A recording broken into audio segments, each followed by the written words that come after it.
I do really like Paris Hilton in this, I'll say. She apparently was given the script in prison. What? Yeah, so she was in, remember she did like a 3-month stint in prison for like DUI or something? I don't remember what it was, but back in the late 2010s, she got arrested. She actually did time. Paris Hilton did hard time for like 3 or 4 months. And while she was in prison, they sent her the script for Repo, and she read it. She loved it. She wanted to sign on. This was her Andy Dufresne poster. Was the script for Repo Genetic Opera? Yeah.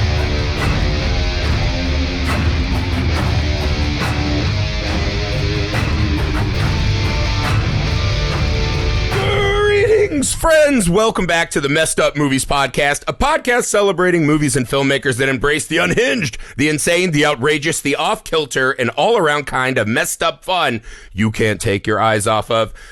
Boy, does today's movie fucking cover that threshold a lot. We are joined today by our friend and filmmaker, Michelle Iannantuono. Welcome to the show. Would you like to introduce yourself, where people can find you, and the movie you picked today? Hi, I am filmmaker Michelle Iannantuono, and I can be found, basically, if you Google Octopunk Media, that's me everywhere. There you go. That is my company where I make all my films under. You can find most of them on YouTube at this point, and then my latest feature, Live Screamers, on Amazon, Vimeo, and soon to be my own site, Octopunks with an X.tv. That'll be coming in February.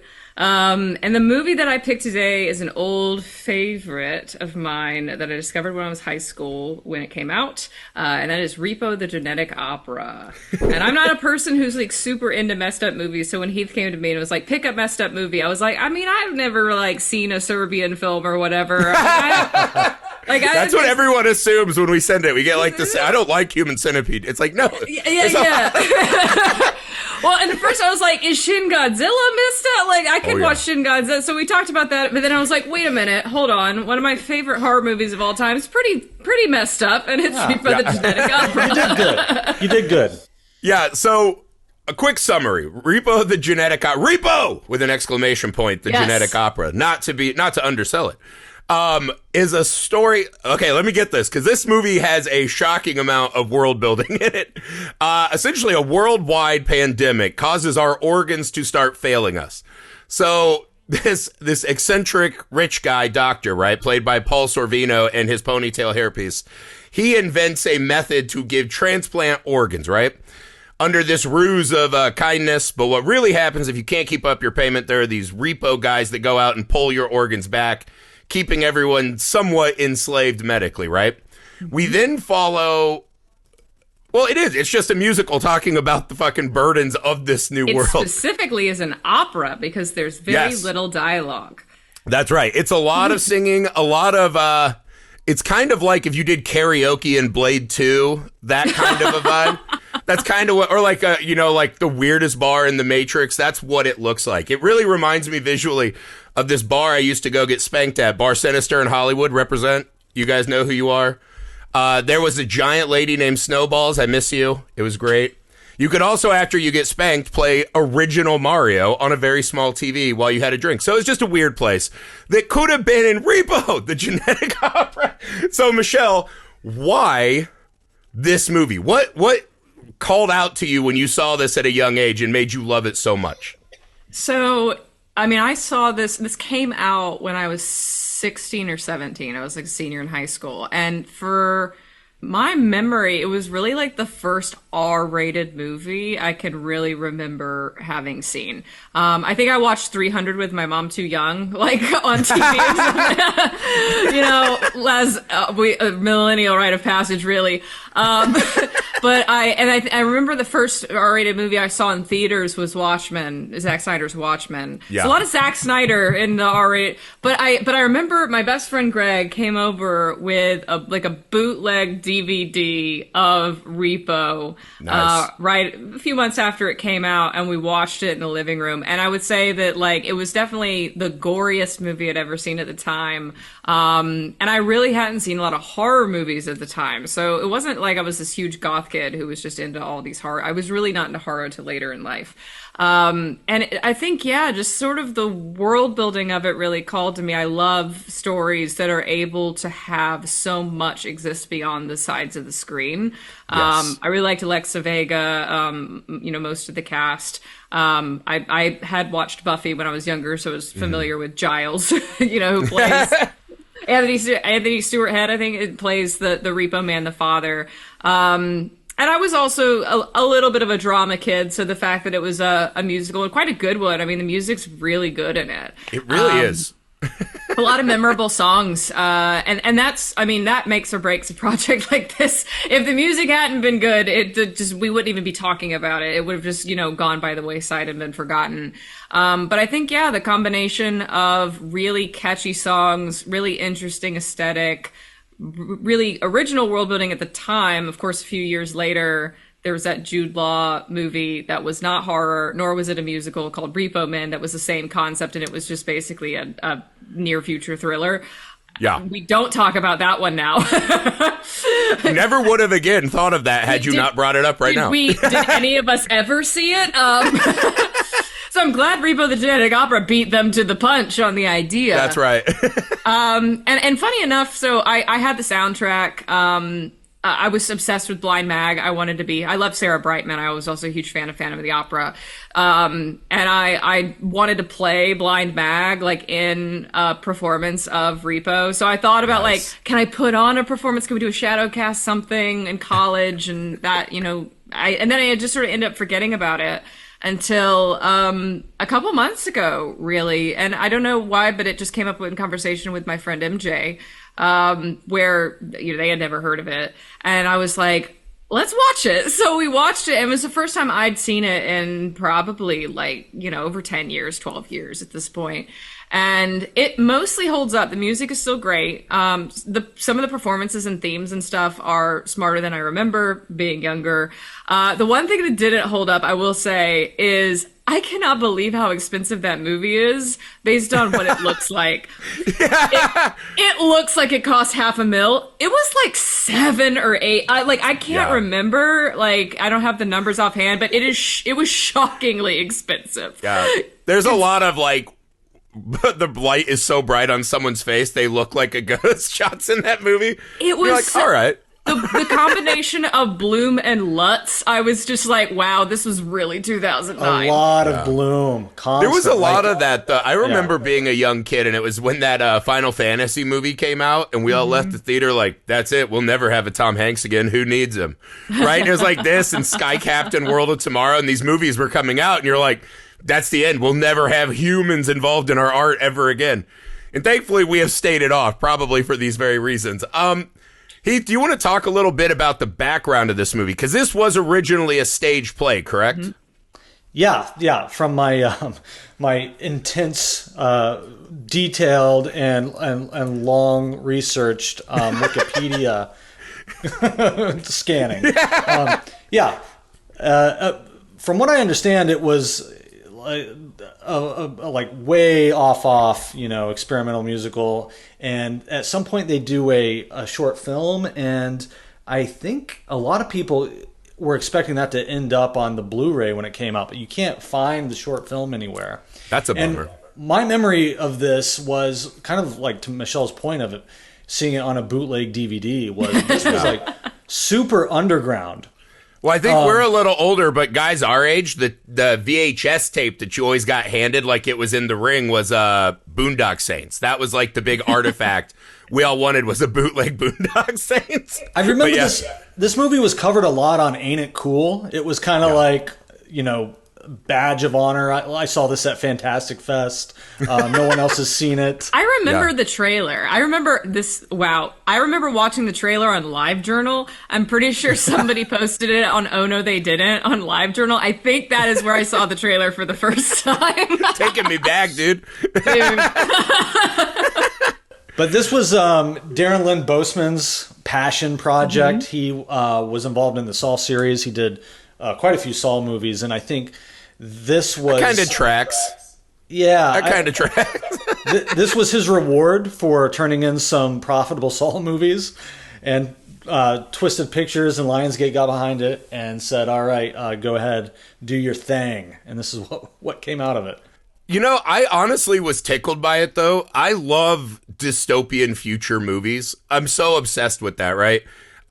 Blade Runner is probably my favorite one. Mm-hmm. That's another one of those where there's just so many weird things that they kind of drop in there that you're like, wait, what? And so it lets you kind of ponder it forever.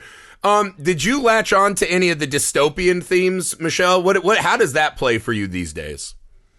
I definitely think I was into a lot of because when I was in, I guess Hunger Games and the dystopian YA, that would have been about that time, that late 2010s or late 2000s, early 2010s era. I think the Hunger Games came out when I was a senior in high school or something like that, right? In book form at least, if not in movie form.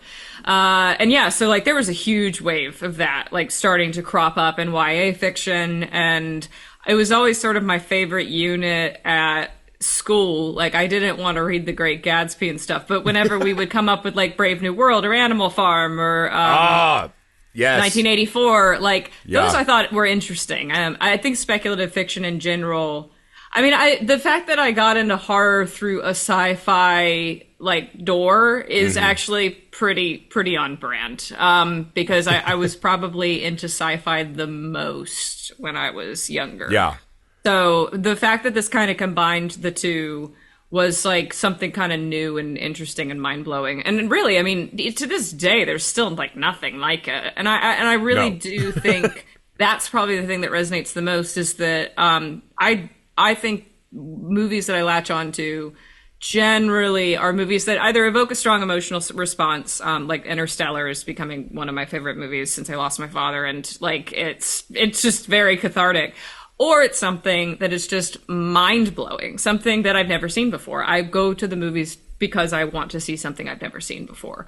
Or I want to watch something and be like, damn it, this is so simple and so good, I wish I had made this. Parasite is one of those movies. That's the one I can't fucking stand. Where you're like, how did I not get there? It seems so obvious. It should be so easy to make a movie like that. Why did nobody do it before? But man, what a perfect... And Jurassic Park, what a perfect movie. Yeah, just a brutal dagger when you're in the theater and you're like, I could have written this. We could have filmed it. Made this. God damn it. We go through that a lot when we go to the movies. Yeah, I do think that's kind of the great calling card of this movie, is that aesthetically it is so unique. And I think all of us, right, we make stuff too. The idea that someone is so committed to such a bizarre creation that they manage to shepherd it through this process and get people to pay for it and get a release and have it have some staying power is always one of those. I think that's the rarest artifact in movies, right? Because of course, Jurassic Park's going to be great and we're all going to love it and watch it for the rest of our lives. Something like this, making it through that process, you can't help but be in love with stuff like that. And do you maybe see a movie like that every 5 years? I sort of was thinking, I don't know if you could make a movie like that today. And at least from Lionsgate or a studio perspective. Yeah, not for that budget. No way. I think if you were to make a movie like that today, it would need to be completely independent, $500,000, and maybe cut 3/4 of that famous cast out of it. Yeah, Paris Hilton hit the bricks. You could maybe get her and maybe... That's true. Maybe you only have and Paris maybe Hilton Skinny Puppy, and then that's it. It's just the influencer stay and everyone else is out, yeah. Paris Hilton and Bill Moseley stay. Paul Sorvino for one scene, and then everybody else, nope, too expensive. Yeah, that's a good point. All right, so let's start. What are you thinking, Michelle, as this movie starts? It's been a while since you've redone it. I am a super nerd for text before movies. I love anything that gives me a reading card assignment before, because it's just give me the hits, right? Don't do flashbacks. Give me the hits. So not only does that do this, but then it's a sing-song. We're flying through an animated world, and we have comic book devices. I'd forgotten about that. It tickled so many things I love. I had actually forgotten about the graphic novel portions until I rewatched it, and I was like, oh yeah, there's all these animated scene transitions, which you gotta wonder if they ran out of money, and they were like, we couldn't shoot this scene, let's just draw it. There was one particular where they cut from Paul Sorvino at the final opera, and he's kind of standing there with no reaction on his face. And when they cut to the comic book artist really shaded in the anger in the eyebrows. And I was like, did Paul Sorvino even know he was on camera? And the director's like, we have to sell this story. It was fucking. But see, again, my AI webcam is freaking out. Sorry. Oh, yeah. See, the Repo's coming for me. They're checking my fucking organs. They're not good. You don't want them. Neither here nor there. I love movies that just unabashedly aren't afraid of being movies, right? Because we talk a lot, there's this film school theory of the invisible hand, right?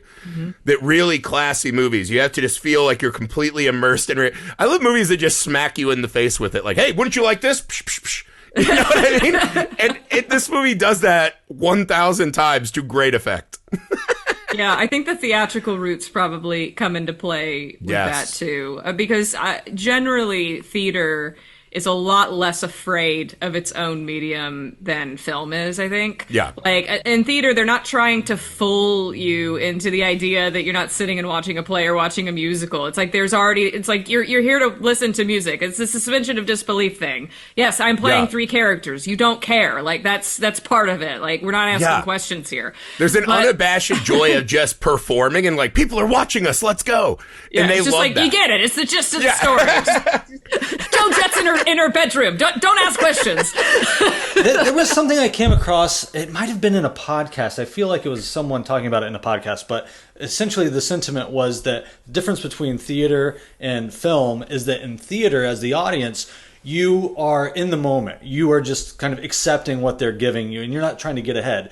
In film, you're always trying to think, what's next? Mm-hmm. Yeah, and that's kind of an interesting device when you're watching a film that's also a theatrical experience. Yeah. And with this movie, I kind of agree. I wasn't really worried about the plot too much. I was just sort of absorbing it, letting it wash over me. The vast majority of the movie, you just push the plot way down, right? Like it's the lady in The Vanishing, just get in the trunk and don't worry about it. Yeah, I was thinking a lot, the difference. Do you ever hear Bill Hader talking about Oliver Reed? And he's like, there's a clip where Oliver Reed was expressing the difference in acting between movies and theater. He's like, in the theater, when someone grabs your arm, you go, ah! And it's a big reaction. And in movies, when someone grabs your arm, you go, oh. You should look Bill Hader up doing that. It's one of my favorite clips I watch all the time.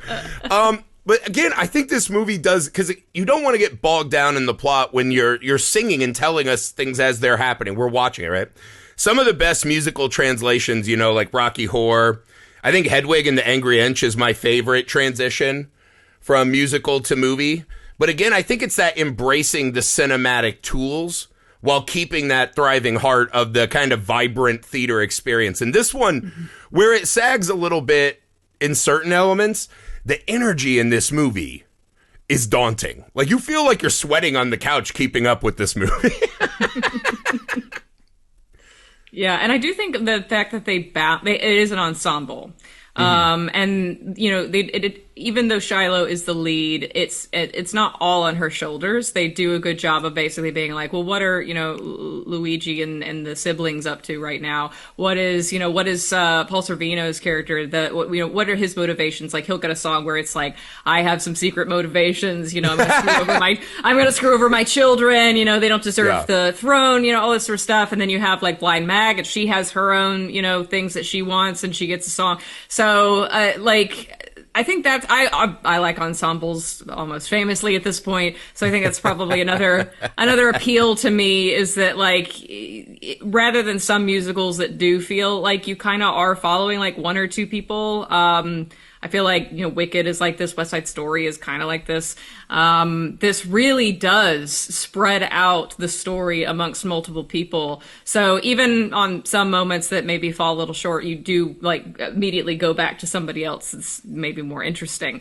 It also didn't overuse the grave robber, and I feel like a lesser movie would have put that motherfucker in every other scene. Yeah. I was thinking about the Muppets Christmas Carol and the way Gonzo and Rizzo pop up at the start of every transition and tell us what we are.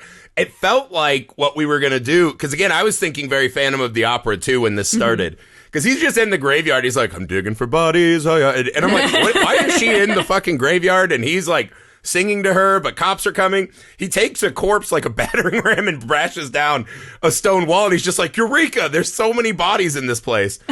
And I was like, what the fuck? Is she like turned on by this? Are we going to follow this journey? Is this like a romance amongst the corpses? And then he just disappears for a long thing, and then he comes back, he's like, psych, I'm actually a drug dealer. And I was like, what is happening in this movie? So yeah, he's kind of perfectly drops in when we really need like, he's like a Monster Energy drink on a long road trip, you know what I mean? And he just gets in a garbage truck and like goes away. Yeah, exactly. He's just like, see ya. Say, all right. Yeah, I thought because it's kind of the flip side of the coin. I feel like he's there to give us that kick and a righteous song, and then Paul Sorvino's there to act, air quotes, right, and play with his ponytail. It wasn't. And I'm guessing that's not Paul Sorvino singing, but his singing voice to body. Is it real? Okay, because I wondered. He's classically trained, like, as an opera. Because, like, this past time I watched, I was curious about that. Because I was that like, fucking man. blows my mind. I was like, man, he's, like, really good. He's the best singer in here other than Sarah Brightman. And so I looked it up. But he feels like he's in another movie. Yeah, right? 'Cause I was like, why did they get such a fucking good singer for Paul Sorvino? And knowing that it was him is fucking insane. Yeah. There are times he goes, like, true opera singer. He apparently he was like an opera singer before he was an actor. Wow. Like he's got a huge background in it. So I'm sure he was just tickled to be able to be like, oh, I'm going to be able to sing opera in a movie. Yeah, I didn't know. I used to have a thing where I would go through and like look up guys who are in like Scorsese or The Sopranos and see if they just had like a side project where they did Italian crooning. And a shocking amount of them do. I didn't know Paul Sorvino actually had pipes. The best one is Joe Pesci's side music project, just in case you're wondering. True classics of the genre. But that actually blows my mind. Because there are times I was like, you should have cast a less good singer. It's distracting to me. Like, it actually fucking interrupted me. Yeah, I thought Alexa Vega was good for what she did. Anthony Stewart Head has this amazing like rock vocal that he brings out. Yeah, I love. It took me forever because I was like, "Who the fuck is this guy?" And I was like, "Oh, it's Ted Lasso guy." Right? Like it totally threw me off. I was like, "What a fucking journey to be Ted Lasso's rich nemesis." To this, he is incredible in this movie. If anything, he was the one character I wanted a lot more of him. I feel like if you just smashed him and Sorvino's character together, that would have been right where I wanted it. Because his rock vocals were spot on for this kind of movie. But I don't know if you agree, Michelle. I kind of like the fact that they bounce around styles, right? Mm-hmm. Like at times our main actress is doing like Evanescence videos. Mm-hmm. And then we're doing like, grunge, like new wave kind of shit. And you're like, all right. And then Paul Sorvino's just like classically belting out opera. I kind of like the change up instead of having a more homogenized musical track. Yeah, I agree. I think the fact that it is a rock opera for sure. Both opera in the sense of there's no dialogue, but also opera in the sense that there are operatic songs in it. Some rock operas are only rock opera style, like Jesus Christ Superstar has like no opera quote unquote in it, but it is a rock opera. I like that they actually incorporated classical opera in this too. My spouse is a musician and has said to me before, he's like, Repo actually is a good opera, like from a structural standpoint. It understands the medium of opera really well and does it like proficiently from a musical standpoint, which is why it kind of works, because it's using this template that has been around for hundreds of years. And yeah, I think that it would have been easy, I guess, for them to just only do rock, and I'm sure that would have been great. But the fact that it does actually incorporate some of that classical music as well is nice. Again, it is sort of respecting the roots of which it's not afraid of what it is. It's not afraid of the roots of which it comes from. Yeah. So let me ask you a question. If you were saying which of the three characters' journeys were you the most interested in, how would you rank these? Because again, I think at a narrative level, it's pretty loose, right? We follow Gene Co., not the titular Gene Company, right? They're Gene, Gene editors. That kept throwing me off. Every time I heard Gene Co., I was like, what? Paul Sorvino? Where's Gene Co.? Never mind. So that was fucking with me because I'm old. If you were talking about which of the kind of narratives really had your attention, how would you lay those out? So there's the Gene Co. one with the secession. It's basically sci-fi secession. Yeah, that's right. Where you've got three terrible young. Well, I mean, some of them are in their 30s, 40s. And then Paul Sorvino's like the dad who I think he's like dying of cancer or something. He's terminal. He's got a terminal illness. He's trying to figure out who to leave his company to. Then you've got Shiloh, who has a blood disease. She can't go outside, and hers is kind of a coming of age story about going out into the world, loss of innocence, all this sort of stuff, trying to find a cure, because like a cure I think gets promised to her at some point, but it's like BS. And then you have Grave Robber doesn't really have he's more the narrator. He's just kind of there in and out. And then I guess the third one would be Anthony Stewart Head is the Repo Man. He is both Shiloh's father, who's trying to protect her from the terrible world outside because it's just like a dystopia. But also he is the Repo Man. He has another side to him where he is indentured to kill people and harvest their organs. And it also seems to be kind of a Jekyll and Hyde sort of situation about that. Like, seems to like it a little too much.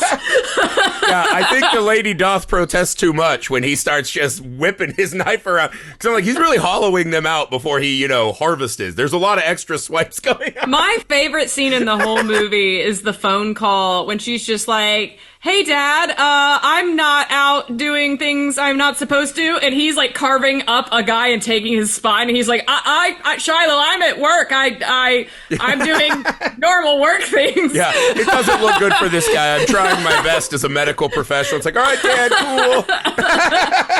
Yeah, he's fucking rad, dude. just the dramatic irony of both of them doing things that the other one's not supposed to know about on this phone call while a guy is screaming while his spine is being removed in the background. Is just great. Yeah, he is such a horrifying monster, because then we find out at the end that essentially he's like Munchausen by proxy his daughter. Yes. And so Paul Sorvino poisons the mom as she's giving birth to Shiloh.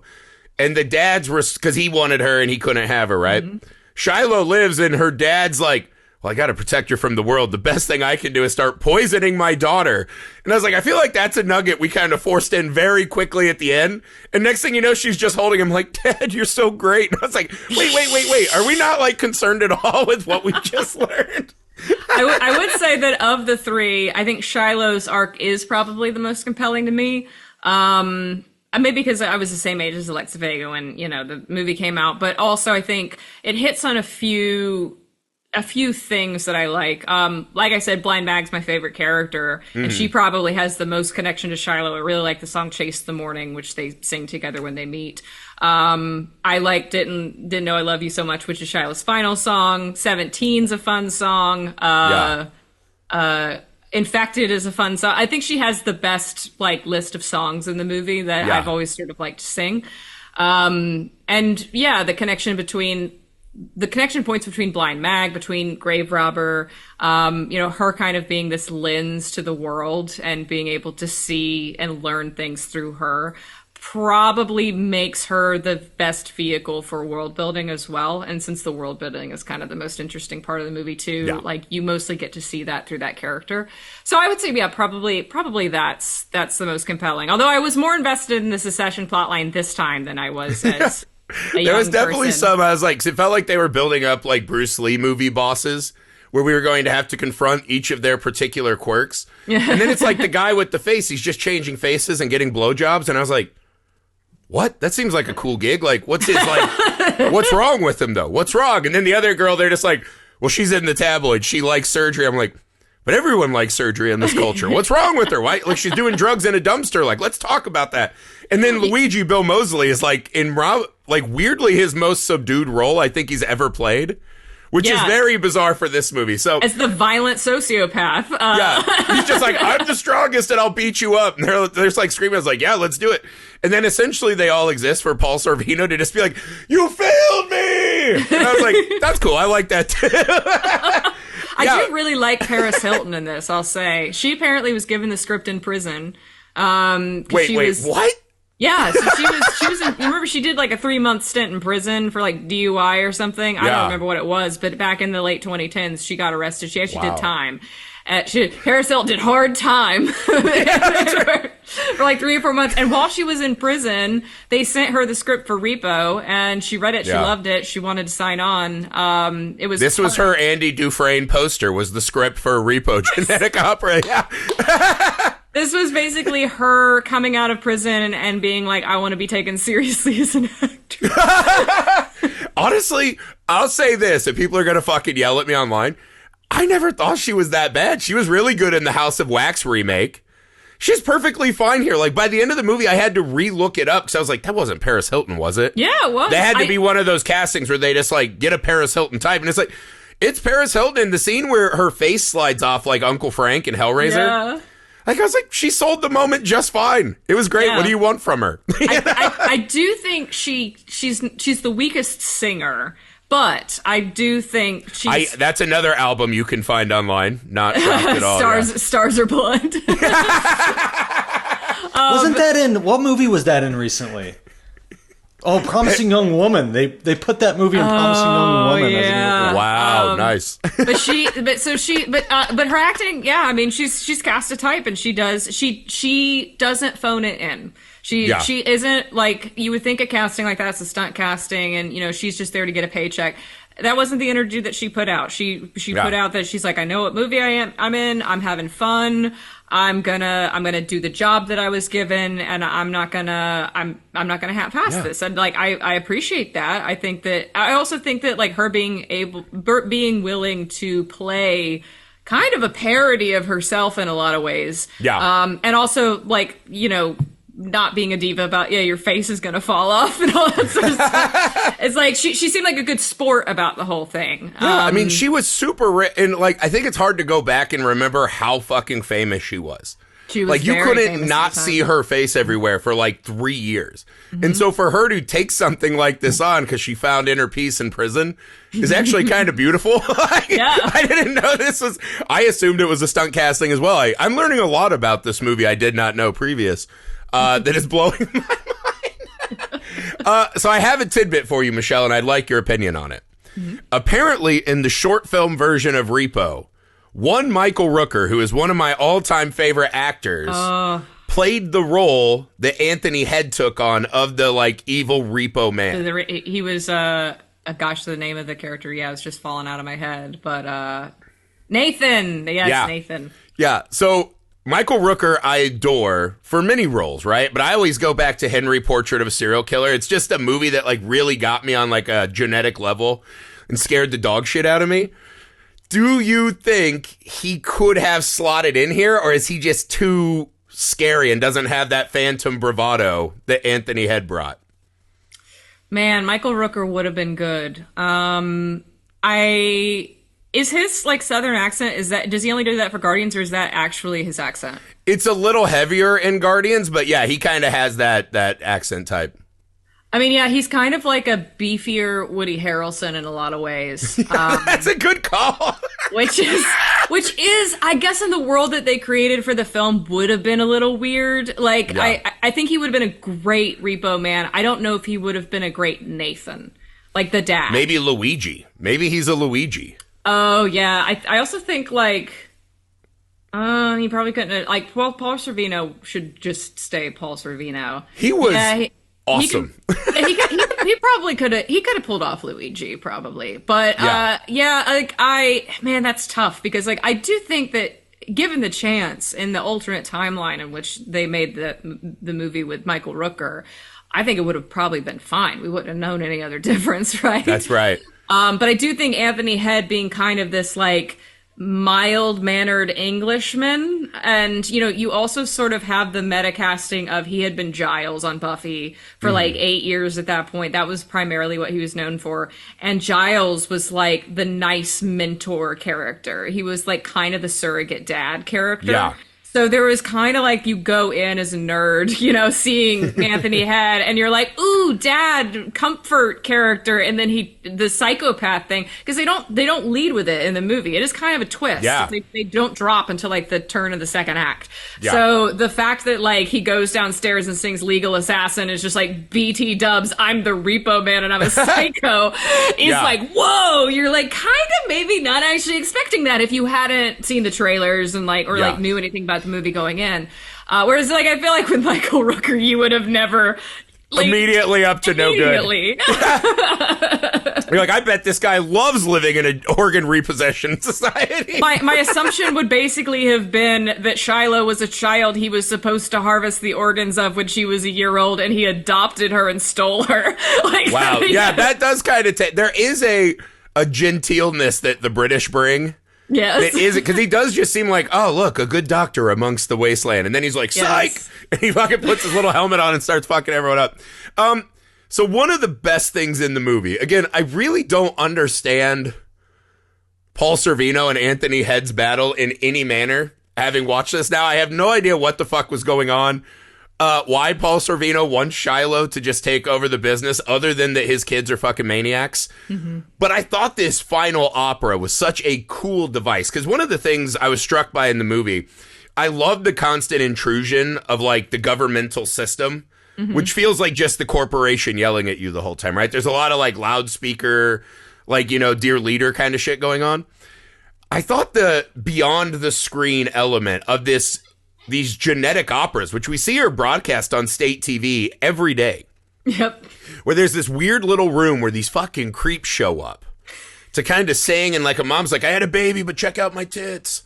And they're like in on it, right? Like it's an Ellen show where people do bits and maybe get murdered. Like, they're not shocked at all when people get murdered.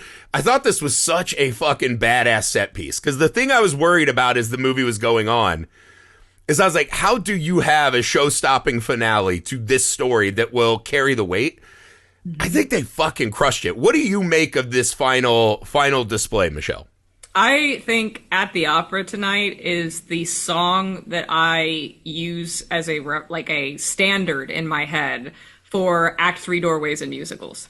Like, everybody coming together and having, like, all the different scenes and all the different, like, this is what I'm going to do at the opera tonight. This is what I'm going into the finale. Like, this is my motivation. Like, everybody lays out what they want and what they're going to do. And it all comes together in this awesome number. Like, for some reason, ever since I was, first saw it when I was young, like, that is the standard for, like, when you have an ensemble piece and you're going into the third act, At the Opera Tonight. so I guess, like, yeah, it is a great finale, because it is a fantastic, like, example of bringing all the disparate characters together, giving them a reason to be in the same room. Mm-hmm. Again, like, this is just sort of following a structure that works, and ultimately, like, we sort of see bits and pieces of, like, oh, there's operas on TV or whatever, but we don't actually get to fully see one until that finale, that final the final act. Yeah. Like, actually staged. And also we started that this opera shit is one of my favorite songs in the musical. And I'm pretty sure that is that Darren Lynn Bousman who sings it? Or it's like the writer or director of this one. I can't remember. It's like somebody on the creative team is the conductor who sings that song, like, going in. I know too much trivia about this. It's incredible. I'm loving that. Yeah, it kind of has like a Righteous Gemstones start, and you're like, okay, maybe. But then it has this dark edge of, like, whoever wins tonight wins the company, right? Like, they hint that there's some kind of, like, tit for tat with these shows, right? Where, like, imagine if, Trump was having one of these and Barron's face falls off and Tiffany rips her eyeballs out, and it's just on, like, state sanctioned TV, and you're like, what the fuck? And these people in the audience are just like, yes, bravo. Yeah, it is interesting. Like, they are so unfazed. Amber Sweet's face falls off and she gets off stage, and then the show just goes on. Like, Blind Mag dies. The show her dad pulls the curtains and he's just like, we have another number. And it's like, what? Like, what the fuck is going on? I thought Blind Meg stole that finale, though. Oh, yeah. Her shit is like the Dark Angel up on the things, and she plucks her eyeballs out. And Paul Sorvino's just like, bummer. And takes his little saber out and cuts the, fucking rope so she gets impaled. I thought her number, though, and the pulling the eyes out, like, I'd rather be blind than be a part of all this. Mm-hmm. I was riveted to that. So which of the moments in the finale do you think, because we also had the beautiful Shiloh moment at the end. Mm-hmm. What's the moment that you think leaps out of that cluster? Oh, as a Blind Mag stan, I do think Chromagia is it. Like I said, I like learned. I know the Latin lyrics to that song. Like, the song is entirely in Latin. I know the words. Yeah. I cannot sing like Sarah Brightman, though. I wish I could, but I wanted to cosplay that outfit when I was in high school and college. Like, I wanted her bird costume with the corset stuff. Yeah, no, that moment's magic. And Sarah Brightman is another one, kind of like Paris Hilton in this movie, where it's like, man, how did they get her? But also, she committed to the bit. She didn't phone it in. Like, nobody, no matter whether it was Paul Sorvino, Sarah Brightman, or Paris Hilton, or like any of the other actors, like, nobody showed up and was like, oh, I'm just doing this for a paycheck. You know, they all brought like passion and interest and thought they were doing something cool. And so, yeah, for those who don't know, Sarah Brightman's original Christine Daae from Phantom of the Opera. So an iconic Broadway performer and operatic singer. So, like, she doesn't really do films ever. But like, what a creative casting. It's like, we have this opera singer who also has this, like, really cool thing where she can project holograms out of her eyes. Like, it's just like really metal. But also she's beautiful and she sings opera, and she's also, you know, a caged bird, and a Kermage. She's got like a ballet lady who just carries a shotgun. You're like, God, she's fucking badass, dude.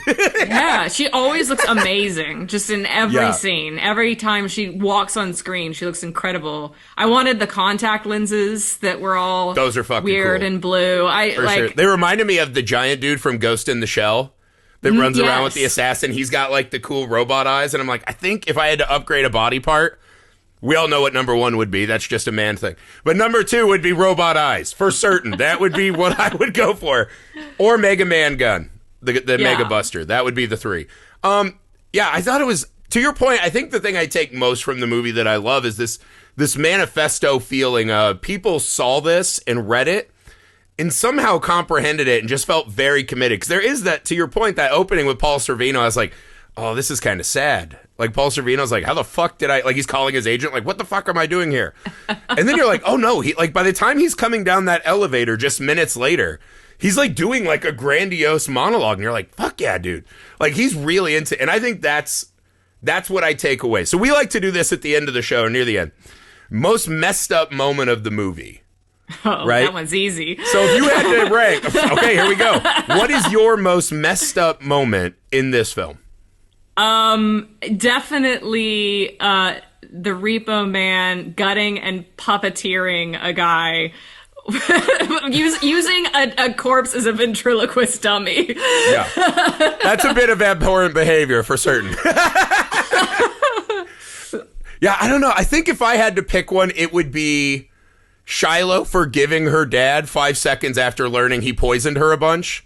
Yeah. I think that's just not cool. I think I would be a little more angry at my dad, who I had just watched kill a bunch of people and hit with a shovel. Like, it felt like she was ready to, like, work it out, and then it's just like, it's cool, you're dying. It's fine. I would say the second most messed up moment is didn't make it into the film. It was a deleted song called Needle into a Bug. And in that song, it makes it a lot more obvious that, like, grave robber's trying to, like, flirt with Shiloh. And she's 17. And he's, like, in his 30s. That's kind of fucked up. And not in, like, a fun horror movie way. I'm glad they left that out, even though the song's good. I know we're desecrating bodies, but of age bodies, motherfucker. Yes. Yeah, that's a good thing to leave out. Heath, what do you have for your most messed up moment? I was a little thrown off in the beginning with the Holocaust level of corpses just littered, and then there's that shot, and then he just goes, brilliant! He like fucking is stoked to see so many fucking dead bodies. And you can see in the background, there's like a spaceship or some sort of aircraft, and they're just dumping bodies like, you know, it's M&M's. That scene was kind of funny because I remember when I was watching it with MJ, like, for the first 15 minutes or something, we keep looking at each other and we were like, where'd the budget go? Like, it's just like, this movie looks like it was shot on a DSLR through like cheesecloth. Like, where did the budget go? And then that scene happens, and MJ was like, oh yeah, all this was real expensive. Like, all these bodies, like, this is where the budget went. Yeah, corpse budget, dude. It's a line item. Don't forget it, other independent filmmakers. Just like, this was expensive. That's right. Okay, if we had to rank top 3 favorite horror musicals, What are you going off the top of your head? Horror musicals. Yeah. I can only name 3, so Perfect. I mean, I think unless I'm having is Phantom of the Opera is horror. Oh yeah, for sure. It's Okay. like they put that in the Muppet Babies when we were kids. That image of the Phantom like burned into my brain. I think the opening of Muppet Babies and that show at large might be one of the most formative pop culture artifacts for me. That's where I first saw Star Wars, Indiana Jones, a bunch of the Universal horror monsters, Phantom of the Opera. Like those cutaways where they'd open a door and we'd just see an old movie really dictated my taste. So Muppet Babies would say yes, I would think. So I would say number 1 is this, Repo. Number 2, Phantom of the Opera. Number 3, we're getting into ones I don't even really like all that much at this point. Unless you're probably going to say one, I'm going to be like, oh yeah, that one. Obviously, I'm like brain dead. I would guess Rocky Horror's 3. I don't really love Rocky Horror, but yeah, sure. I can say I love dressing up as a woman, so I've done Rocky Horror a lot. So that's just a personal thing. It's really fun at my size to go out and try to find gigantic women's clothes. Is something I've really found in my older age. It's very hard, and I feel bad for other gigantic women like me. Not off the rack, ever. Never once. I found one Catholic school girl off the rack. That's not a girl, a skirt. I didn't find an actual Catholic school girl on a rack, just to clarify. So yeah, I would probably go Rocky Horror. To me, I have up there. I think it's really fun. It has the Midnight Cult thing. Mm-hmm. I think number 2, I think I gotta go Little Shop of Horrors with Rick Moranis. Okay. I love. I probably like that one slightly more than Rocky Horror. So that one has such great music, and the Audrey 2 puppet. I like is the incredible. music better. Yeah. Yeah, and Heath reminded me of one that I also enjoy quite a lot. Phantom of the Paradise. Oh, I don't know that. That's a super fun one. That was a De Palma one. I think it'd be right up your alley. It's very bizarre and strange. Just has like wild ass performances everywhere, but it has like also kind of a very rock aesthetic.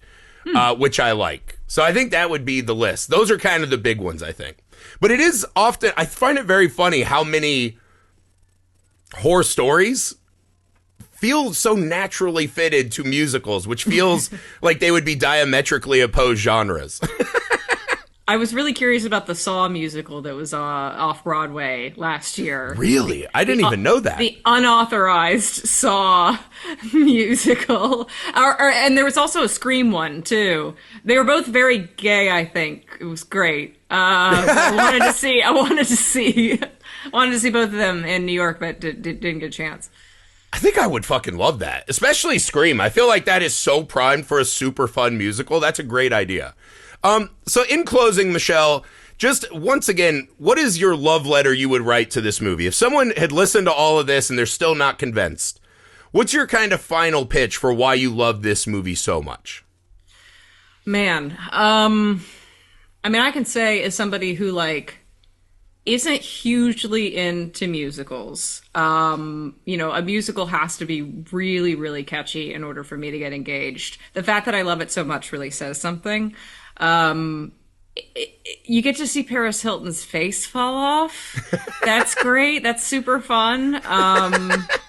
The costume design is really I don't know. It just kind of has.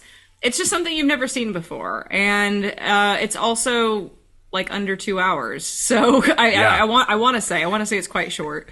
So just give it a couple hours of your time, and you might discover that it is like a big missing gem from your catalog if you haven't seen it. Because it's pretty great. I think more people watch it and like it than not. Yeah, it's just anytime you get a chance to see something at this scale have such unbridled creativity and passion, I think is so necessary, especially for people who are trying to make films, to survive the slog, right? Filmmaking is mostly those long, fucking hard survival periods. And when you see something like this, to me, it's just that like flare in the night, like it'll be all right if you just fucking stay the course and commit to the bit, right? And this movie does that exceptionally well. I thought I had actually never seen this before, and this is going on my top 10 first time watches of the year. I fucking loved it. Oh, cool. Yeah, I think maybe I had watched it when I was stoned in college, Because like there are images, I was like, wait, yeah, no. Could have just been the bar I hung out at. Who knows? Heath, do you have any final notes for us? Yes, I do. A few things here. So everyone had good things to say about Paris Hilton's performance overall, and maybe a re-examining of her career. But at the time, she in fact won a Razzie. Unbelievable. Was bestowed a Razzie for this movie, and roundly panned. But it was also probably a product of the fact that she was so infamous, overexposed. Going back to her prison stint, so she was arrested in 2007 on suspicion of DUI. I'm sorry, that was in 2006. So she was driving drunk, apparently, en route to In-N-Out Burger. We've all been there, dude. If you lived in LA, you've done that too. Don't judge her. So she was sentenced to 45 days. And now that we're talking about it, I think I recall a lot of like E-News reports. Oh, remember from the E-News? courtroom. Yeah. Damn, dude. Take me back. Just a couple other notes. Anthony Head, that guy, just something about like the way he holds his jaw is very villainous to me. Yeah. It just is like very iconic. And I thought seeing him in the Repo outfit, we may have missed a good opportunity for like a Judge Dredd out of him. Oh, dude, I like that. Which Judge Dredd are you getting out, though? Urban or Stallone? Oh, Stallone. How fucking dare you? Get out That of here. movie's so unfairly hated. I am the law. It's just iconic, dude.